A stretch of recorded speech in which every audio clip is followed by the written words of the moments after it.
Welcome back to Fantasy Football Today. Breaking news at CBS Sports HQ. Tua Tagovailoa is not going to start for the Miami Dolphins as they take on the Houston Texans in week number 9. Today's game will be Jacoby Brissett starting for the Dolphins. Tua dealing with a finger injury. He reportedly has a small fracture in the middle finger of his throwing hand. And according to ESPN's Adam Schefter, has not recovered enough to allow him to start today's game. So Brissett goes back under center for the Dolphins when Tua was missing early this season with the rib injury. Brissett started 3 games, and we know did not exactly play to the level of what the Miami Dolphins and certainly fantasy managers had hoped. So here we go. First, let's talk about the NFL perspective here. Texans have a shot to win this game with Jacoby Brissett leading the Dolphins? Oh, I think there's no question about it. And the Texans, we saw it in week 1. They can smell blood in the water. When they've got a chance to win a football game, they put their pedal to the metal. And I think that Tyrod Taylor being back gives them the chance to actually come through and do it. Jacoby Brissett, not a great fantasy quarterback. Tua, we thought was going to have a big game today, taking on this Texans defense, which has been miserable against opposing quarterbacks. Do you have any interest in playing Brissett? 2 quarterback leagues, super flex leagues, even 1 quarterback leagues as a desperation play to replace Tua. I think if you look at all the backup quarterbacks, I'm probably the most interested in him. I would start him over Jordan Love. I'd start him over Trevor Siemian. I might start him over Colt McCoy. That's where we're at this week, and especially if you're in a place where you thought you were starting Tua and your backup maybe is on a bye and you just have to go find somebody on the waiver wire. I don't think he's awful. Listen, this Texans defense gave up 25 fantasy points to Sam Darnold. We see how good Sam Darnold's been since he stopped playing against the Texans defense. So I do think there's a little bit of hope for Brissett. Dave, you agree? I do. I think I've got him in my top 22 among quarterbacks. So you're going to see him ranked on the site. I would take Roethlisberger ahead of him. I would take Justin Fields ahead of him. Garoppolo, I think I'm okay with him. Baker Mayfield too. But you look at Jordan Love, you look at Matt Ryan, who really doesn't have Calvin Ridley, not sure what to expect from him. I'll take my chances with Brissett. He could always run for a touchdown as well as throw one and get some decent yardage. Remember, he's a dinker and a dunker. So this is going to be good for him. It's going to be really good for Jalen Waddle and Mike Gesicki. We saw Gesicki really step up 2 of 3 games with Brissett under center. Let's talk about the skill players there. So you say it's good for those guys. So Heath, we'll start with Myles Gaskin, who is the start of the week. I'm not going to change that. I think he's still in line for a very solid performance because the Texans' run defense is equally as bad as their pass defense.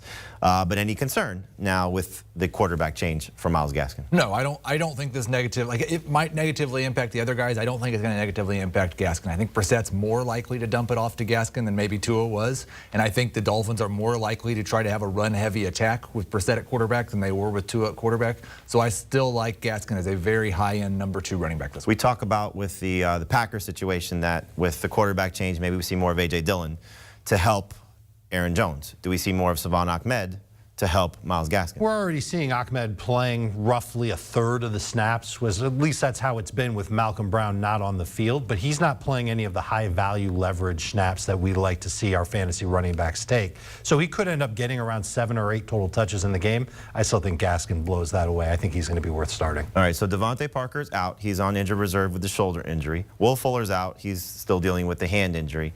Jalen Waddle, you said this might benefit him, but same level of confidence because Tua has been good for Jalen Waddle. Brissett was not bad for Waddle either, but still, we're looking at a very porous Texans defense here.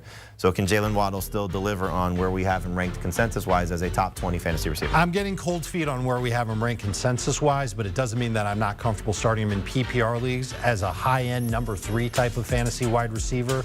In a non-PPR league, I'd probably say he's more of a low-end or a flex.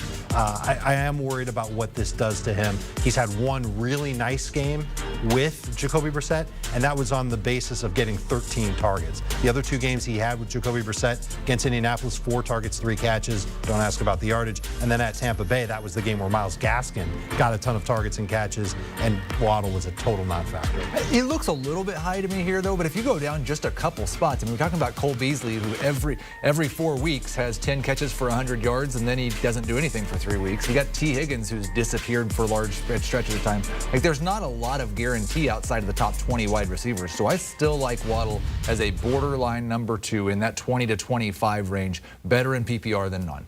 Anybody else in the receiving corps, not Mike Gesicki, we'll talk about him in a second, but in terms of Mac Hollins, in terms of Preston Williams, who's expected to play, he was a healthy scratch last week for them because of some off-field issues or some disciplinary issues. So any interest in Hollins or Williams to help Waddle? I think if I was doing a flex ranking of the Dolphins, Savon Ahmed would be ahead of all of the rest of the wide receivers. I think he probably gets more touches than those guys, and he's more likely to score a touchdown. All right, so we'll see. Somebody will do something in this game, aside from Waddle and Gesicki and Gaskin. It could be Mac Hollins, who in the games that we saw Parker miss, he scored in one of them. He had a strong game in London as well. He scored against the Falcons, did well against the Jaguars in London. So we'll see if he's worth a flyer deeper leagues, but it's hard to trust him with the quarterback change. In terms of Mike Gesicki, he was number 2 for me. I know you moved him up to number 2 following the Parker injury. Is he still number 2?